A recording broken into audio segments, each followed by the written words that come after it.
Well, there's no doubt that I trust the process, but I don't know if I trust the injuries so much. Joel Embiid contract extension, that is the topic of discussion today. Dave Roszinski, Kyle Gaffner are both here.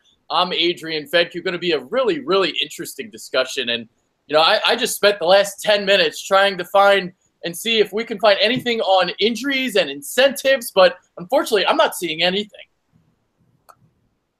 Yeah, I don't know if there is anything, Adrian. I could have sworn I've heard rumblings when Steph Curry had his injuries with his ankles that there was type of incentives, but you would think that would be out there on the internet somehow. And it kind of makes you question, do you really want to give this money to Embiid if there is no injury incentives? Because you could throw a huge chunk of change to this guy, and he could never play another game for us. And then you're in the hole. Dave?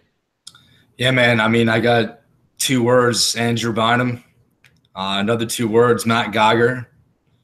You want to go to a different sport, Ryan Howard. He's kind of – initially I kind of was all for extending him. And then as soon as I kind of thought about this for a little bit and the risk of signing somebody immediately and giving them possibly $130 million when he's only played 31 games in 3 years, it's definitely a little bit of a risky move. Dude, so here's the report. I actually get the Bucks County Courier-Times. This is a report from Tom Moore himself. The Sixers are focused on providing Joel Embiid a contract extension. So just to kind of give some facts about the situation and just how it kind of works. So the Sixers get from July 1st until the day before the season starts to determine whether or not they want to extend Embiid's rookie contract. And the reason why they're allowed to extend him is because Embiid is heading into his 4th season. So they can either give him the money now, or they can pay him the $8 million, make him a restricted free agent, and basically just match anything that happens next year. They can give him a max of 5 years, $130 million, 4 years, $100 million. They could do one of those 2 things. So either way, I think the Sixers have the leverage, and I don't necessarily think they have to do this right here, right now. Yeah. Go ahead, Dave. Yeah, you made a great point. How the Sixers have 4 months to decide this. And they got Josh Harris barking about what they're focused on and re-signing him. And I just really don't understand why Josh Harris needs to even open up his mouth and say something like that, especially if they have the leverage. It just seems a little bit of a strange move by me. Maybe he's jumping the gun.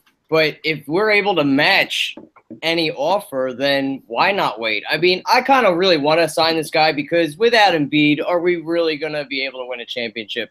Probably not. He's the main focal point and I don't even want to say that nickname, but of the core guys that we have with, Simmons, Dario, and now Fultz. But without Embiid, you really don't have a championship to make a run for a championship. So it's definitely a risky move. Yeah, and even if, just to your point of having, they're not going to win a championship without Embiid, but think of it, say he does get hurt and we give him all this money, then that's $130 million less that we have to try to at least keep Simmons, Fultz, Dario intact, bring somebody in. Because at the end of the day, it's going to take more than one player to win a championship. And if we lose that big piece, at least we won't have to start back all the way from square one again, because that would be worst case scenario, in my opinion. Yeah.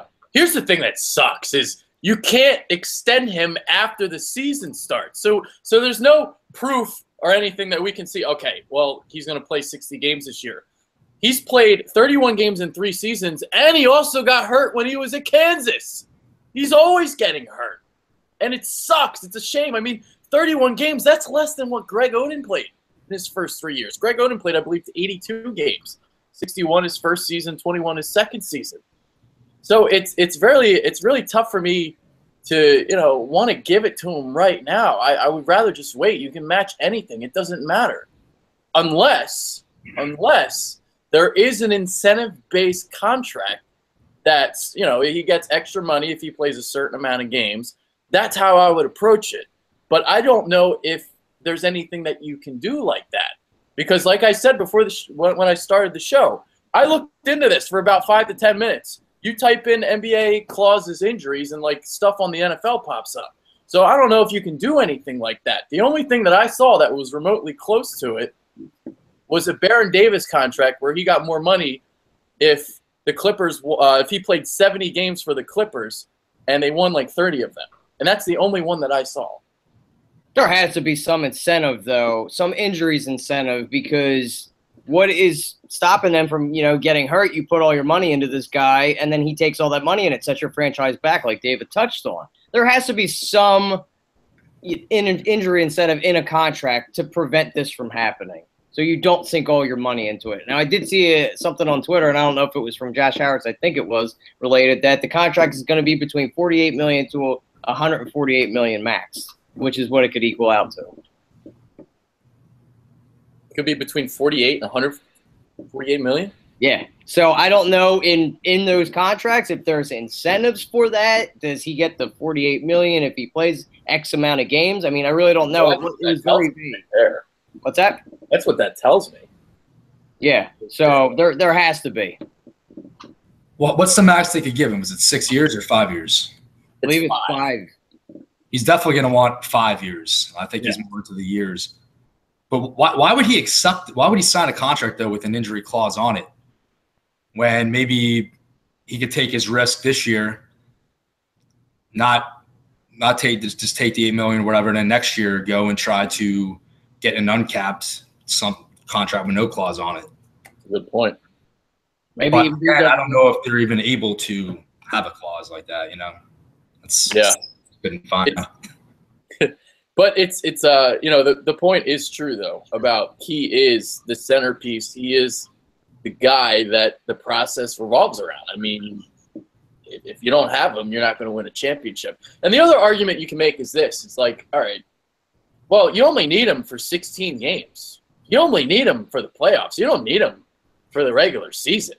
So as long as he's healthy for the postseason, that's really all that matters. Rest him up, right? The other guys, you can leave the other guys to get you there. Well, they emulate everything about the Spurs organization. They take literally everything they do is based on what the Spurs do. So I don't know why they wouldn't just continue to follow suit with that. I don't know, though. Do you think Adam Silver is going to do something to address that, sitting out players? He said he was going to on the Dan Patrick show.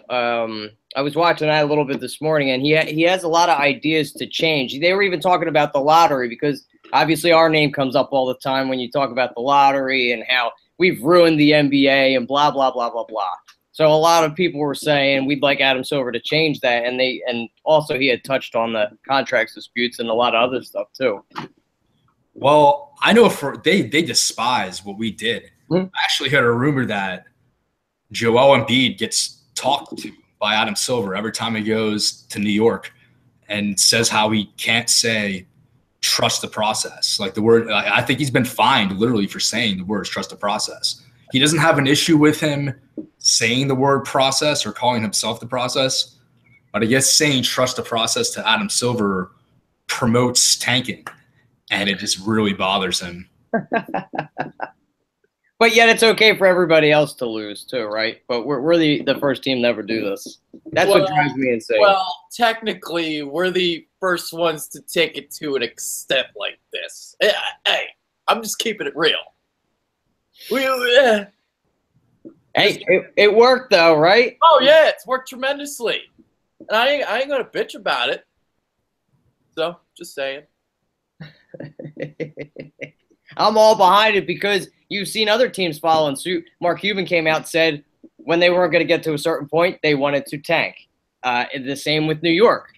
Same thing. They just wanted to tank to get players, but they have an awful guy ruining their organization. I think he just wants to get fired and maybe get paid.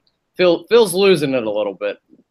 All right, next thing I want to talk about is the Rookie of the Year award. It's going to get announced tonight. I don't know if they've announced it already, but this is actually a show that Kyle and I did before, but we'll get Dave's thoughts on this. Just to throw the numbers out, Joel Embiid averaged 20.2 points, 7.8 rebounds, 2.45 blocks in 31 games last season, played in 40% of the team's games, less than 20% of the team's minutes. Is that enough for him to win the Rookie of the Year award tonight? I want to start this by saying the amount of shits I give about the Rookie of the Year is like so negative. To me, I just marketing the whole MCW anything. It doesn't really. I don't care about those things. But my opinion on it, I don't think they could give it to Embiid because 31 games is like nothing. It's a sliver. If he played maybe 50 games, okay, but it's the Rookie of the Year, not the Rookie of the month, which he won. How many? He won like 4 of those, which is, I think he won more of half of the Rookie of the months though. That'd be a good thing to know, because if he's won more than half the Rookie of the months, I guess you got a kind of an argument. Yeah. Well, my actually said he should, and the reason why I say is just because strictly the rest of the crop, there's nobody that stands out. It's not like you have a year where like, okay, you give it to this guy and it makes sense. It's okay. I'm cool with it. I mean, Malcolm Brogdon winning the Rookie of the Year award is just like, man, he'd be the worst one I've seen in a while. So, I believe that, I don't know the stat off the top of my head, but basically Joel Embiid was like one of like 5 players ever to do something like, and it was along with like Hakeem Olajuwon, David Robinson, like some of the greats. And I forget what the stat was off the top of my head, but it was very impressive. It was points in certain X amount of minutes, wasn't it? Like it was like points, blocks, and rebounds, something with that. And he was like one of 5 players ever to do it in his first year or something. And it was just like an extraordinary statistic, and the names you see, pretty cool. But you know, if it's like, to me, it's like, okay, he was so dominant in the limited amount of time that he played, and there was nobody else that stood out. So that's why I would give it to him. I don't give a shit. I think that Dario is honestly the clear cut. Yeah. I'm way more impressed with what he did. It's just, first of all, let's take it back to, he played that entire season in Turkey. He played a season in Turkey, and he went to the finals in that. So that was an extended season. Does the Olympics in Croatia, comes right here into camp, and he's running to the ground. He plays, and then he just improves as the year goes on somehow. And he was so impressive. And then at the end of the year, when he was the only one left playing, he put the team on his back and he performed. He scored 20 points like every night for like 10 games in a row. That's an entire year, like truly the Rookie of the Year from all the way around the clock, because he didn't even have an offseason. So I could see Silver stiffing us again, just hating of what we have done and just giving it to Brogdon because he was on a better team. And I don't think just because somebody's on a better team that they deserve to win Rookie of the Year. So I feel like Dario should win it as well. But I wouldn't mind if Embiid did it because of the astronomical numbers he put up. It was incredible what he did in the month of January. You could just see how he's a transcendent player, what he's done, and how we changed. We went from the worst defense in the league to like top 5 when he was on the floor. Well, we were statistically the best defense in the NBA in terms of points per possession when he was out on the floor, and statistically the worst when he wasn't. Yeah, so that's an amazing statistic. Huge impact. You can make the argument Embiid for MVP. I mean, if you're just going to base he legitimately was the most valuable player in terms of what you add to a team with him on the court as opposed to without. Yeah. We went from 10 wins to I agree with you. MVP, most valuable processor. with it. I can get that. What's that? Go ahead. You were talking. I cut you off. No, I didn't. I didn't have anything to say. All right. What else is there to talk about? I mean, we kind of got what we needed off the agenda. We talked Embiid contract. Didn't really go as long as I thought it would. I thought we were going to go and go and go. But we could talk about Fultz's comments. What do you feel about that? Because everybody seems to be jumping all over Fultz for his comments during the draft. Well, what he said about us making the playoffs. We could talk about that. Well, we are going to make the playoffs. Right, but everybody seems to think in the media that he's like punch drunk and love drunk of what he said. He must be drinking the juice that they're saying there's no way we're making the playoffs.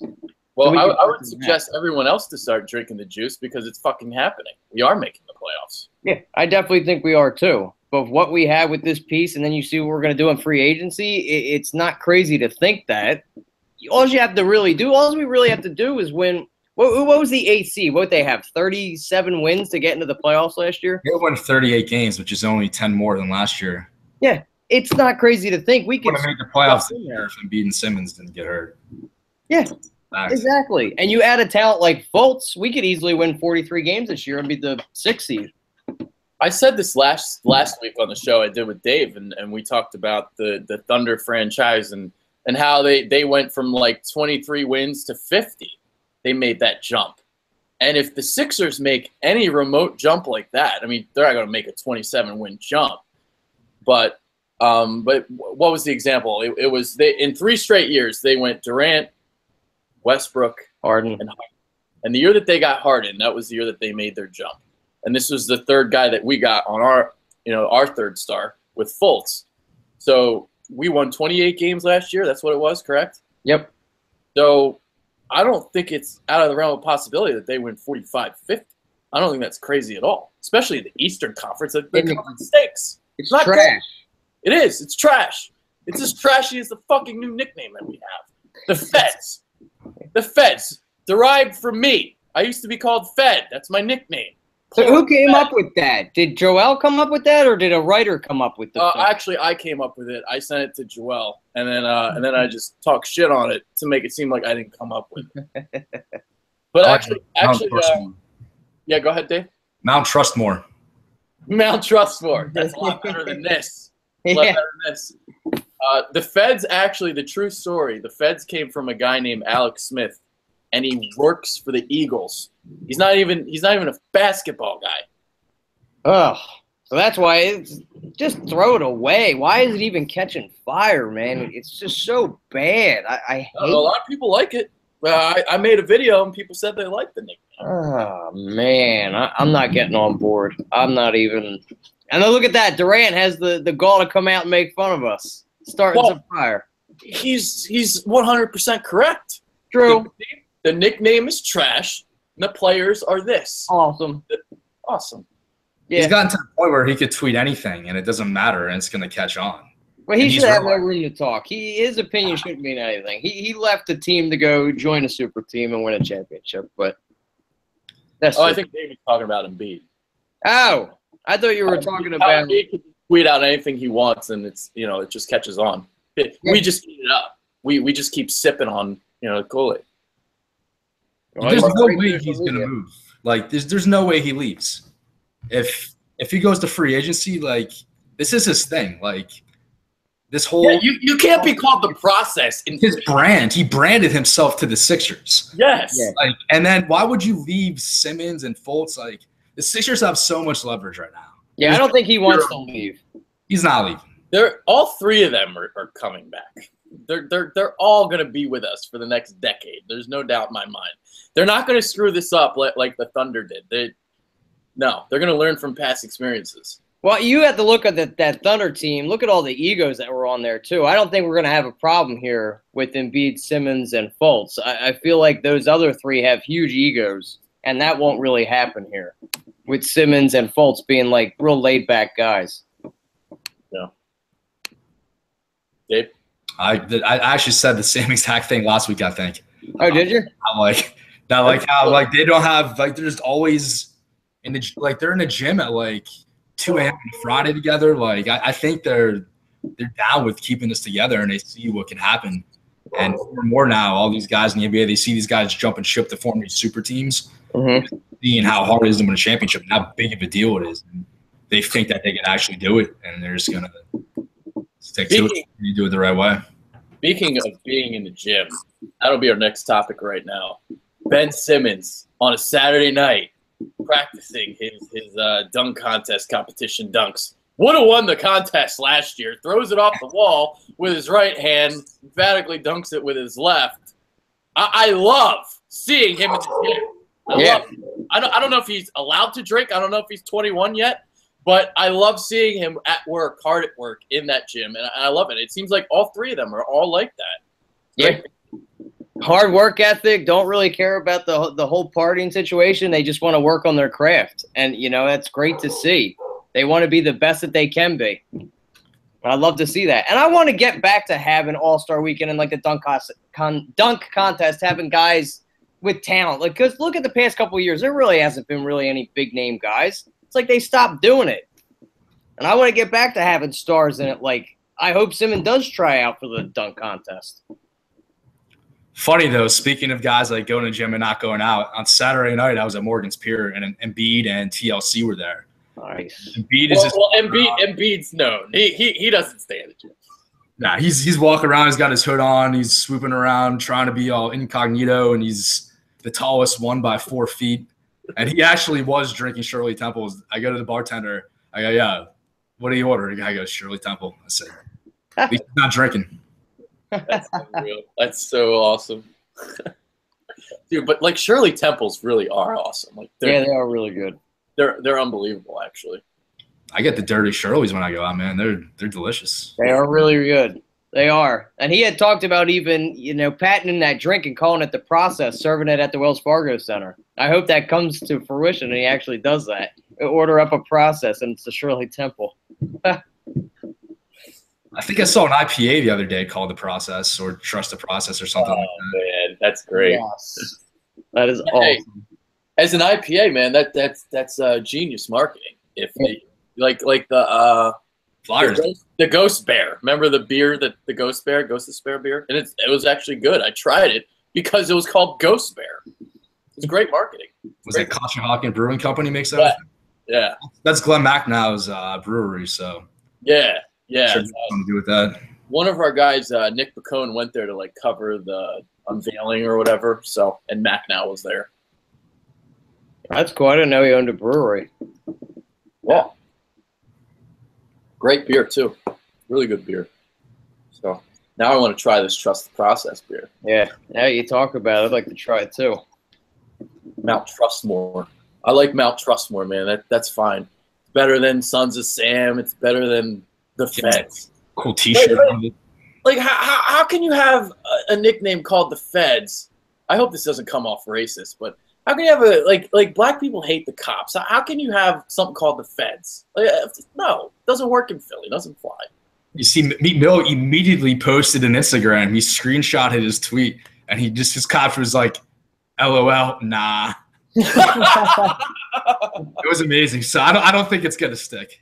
It can't. It's not allowed. Yeah. Plus, an Eagles guy came up, like a guy that works for the Eagles came up with the nickname. That is an infringement on everything. Yeah, absolutely. It wasn't even a basketball guy that came up with it, so it can't stick. It's crap. Yeah. All right, I got nothing else on the topic list. Anything else you guys want to talk about? Any final thoughts? Did some quick math, and if the Sixers improve this year to next year as much as they did last year to this year, they'll have 46 wins. Bam. So they improve. I know that's a big feat going from the worst to all time to what they did this year, but I think they could do it. I honestly think they'll win about 43 games. It honestly would not surprise me if they won 50. I just don't really know how many they're going to win. I mean, it all comes down to Embiid and how many games he's going to play, really. How excited are you marking on the calendar for when Fultz meets up with the Lakers to play ball? I cannot wait for that game. I really, really can't. Well, you got the Photoshop of Simmons dunking over ball. It's tremendous. Yeah.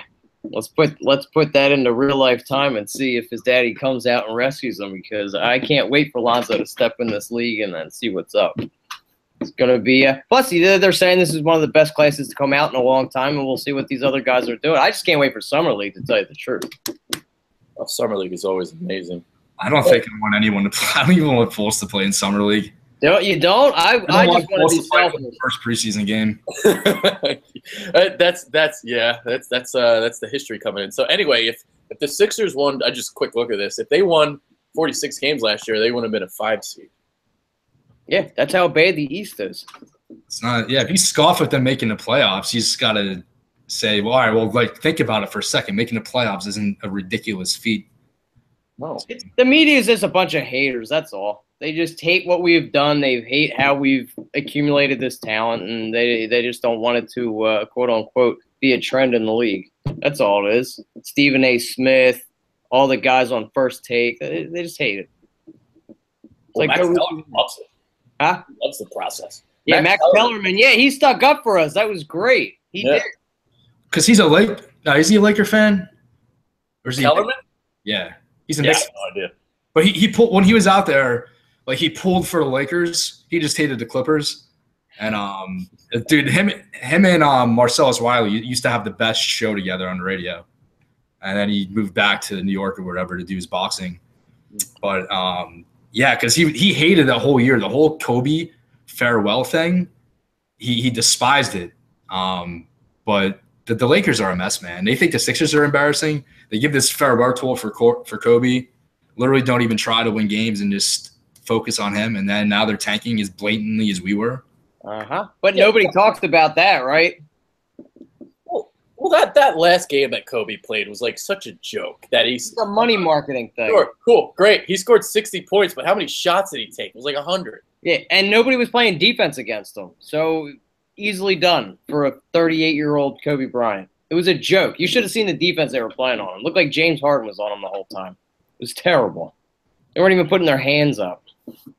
The Lakers had one mission that entire year, and it was just to get Kobe to that last game and to have him playing it. I think the gate on StubHub to get him was like $800. Yeah, it was crazy amount of money. Never. I would never pay that much money for 2 hours of my life. No. Well, it's LA. People probably could afford that. It's probably nothing. They could probably easily afford that. All right, before we head out, let's get Dave's thoughts on the draft. Did you like what the Sixers did? Yeah, I mean, it started with the trade, and obviously that was perfect. And I kind of like getting like that poor man's Porzingis.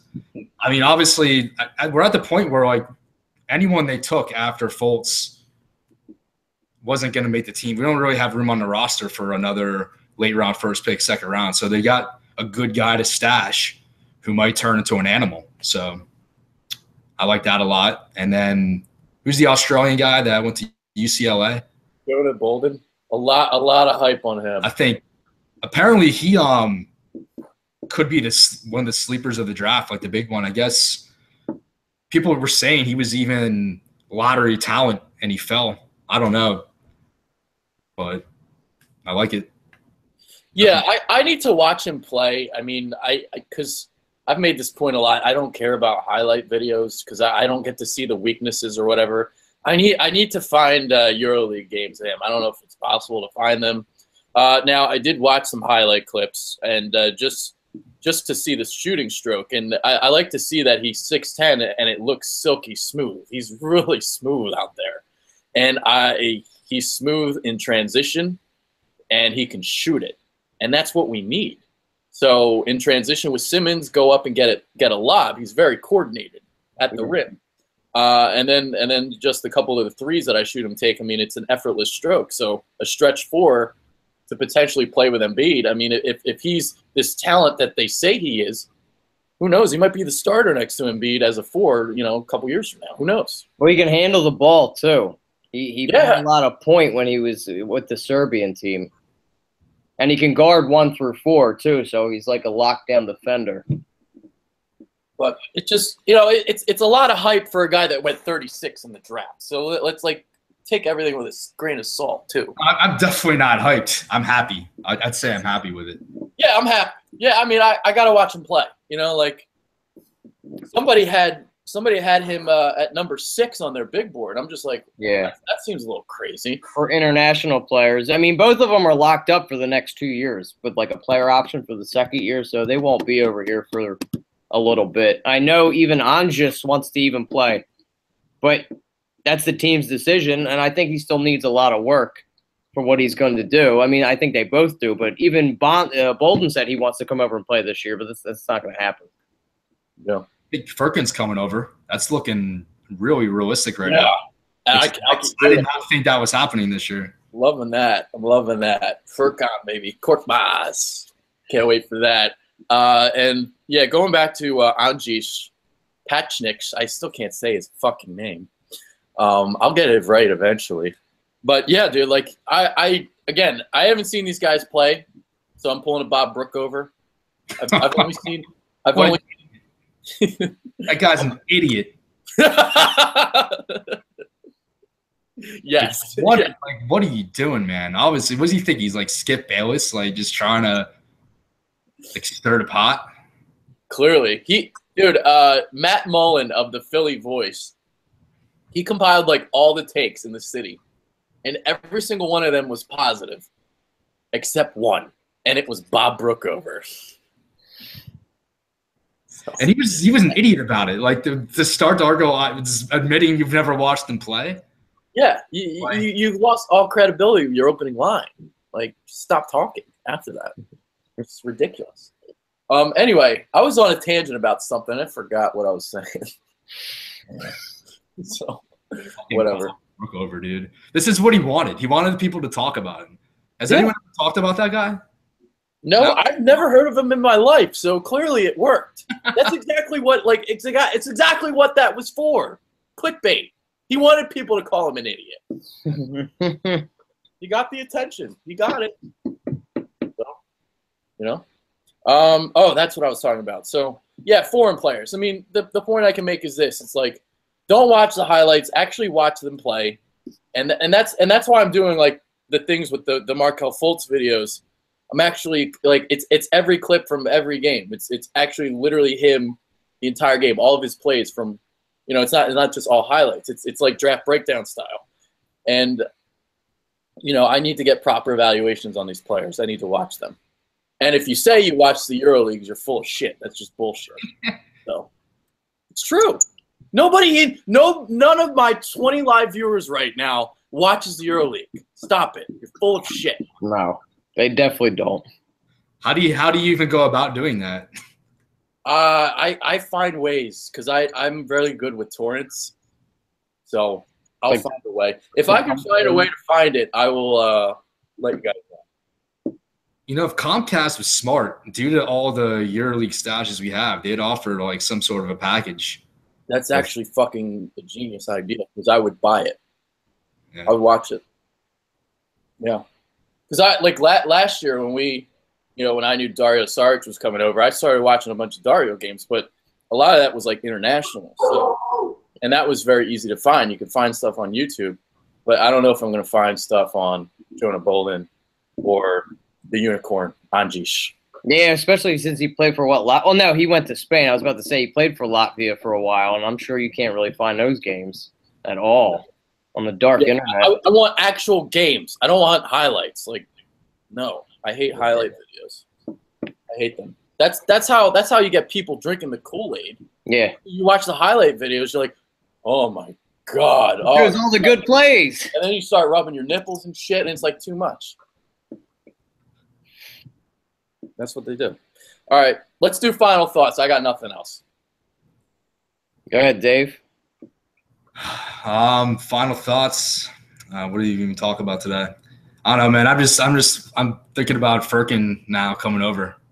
That's my thought. I can't stop thinking about that. I think he's going to be better than Dario. He shot like 39% from three. He's just going to get better. And he wants to come over, man. We have such a cool team. We really do, dude. Like it's like all international team too. Just like the Spurs. Yeah. Can't break it. That's how you gotta get a nickname off that, man. Like just let it come naturally. Like you think the Purple People Eaters or like the Five Slam and Jam, they came up with a nickname before they started playing? Came up. So, Came up naturally. I guess that's my final thought is let it come naturally. And I think we should definitely give Embiid the contract. I think it's worth the risk, to tell you the truth. So I'd like to give him the contract for sure. Well, I think they're definitely going to give it to him. I think it's going to happen, but I'm just waiting until next summer. Like, just wait until the restriction. Mm-hmm. You can just match whatever. Like, who knows? Somebody might not even offer him a max. True. If he's hurt again, if he plays half the season, he's not going to get a max. I hope that doesn't happen. I really don't. Do you think Colangelo's just sitting over there like, what is this idiot doing? Like, in regards to Josh Harris opening his mouth? She might. I can see him scolding Josh Harris. Like, scolding Josh Harris. The collars just keep growing and growing and growing and growing. So they're up here. Dude, I think I told you this. I think Philadelphia would fall in love with the guy if he just came out one day and like a ridiculous Dracula. Yes. Like just like blatantly making fun of himself. And that would be it. Anyone that ever had any ill between he's on a roll now. He might as well do it. He just made a great move with the Fultz trade. Now coming hot with this, and then dude, that'll buy him like maybe a bad move or two, and then save him from getting from out of town. Yeah. Well, we know the bad move or two is going to come eventually. Hopefully. Yeah. Well, not hopefully, but hopefully not. Well, hopefully, they don't sign Embiid to 130 million, and then his back just goes forever. That would probably be enough to drive him out of town. Well, at least he took Markelle Fultz at number 1, not like Josh Jackson. So that's good. Yeah. Thank God. Thank God he didn't screw that up. Yeah, it was Kind of hard to do that. Pretty hard to screw Kinda that one up. But hey, I do give him a lot of credit for getting that trade done, and I know it's not easy getting it done with Danny Ainge. So kudos. I'll give him the props. Keep it real at the Bitterbirds. I don't like the guy, but he did a good job at the draft. Did a really good job. Balls. Yeah. Mm-hmm. Yeah. But we'll end it on that note. Dave Rzinski, Kyle Gaffner, I am Adrian Fedke. Thank you for watching. And make sure you leave comments below. Would you do the trade? Would you do the contract extension? How would you do it? Would you do it now? Would you wait? Would you not sign him at all? How would you approach it? Let us know. Peace out.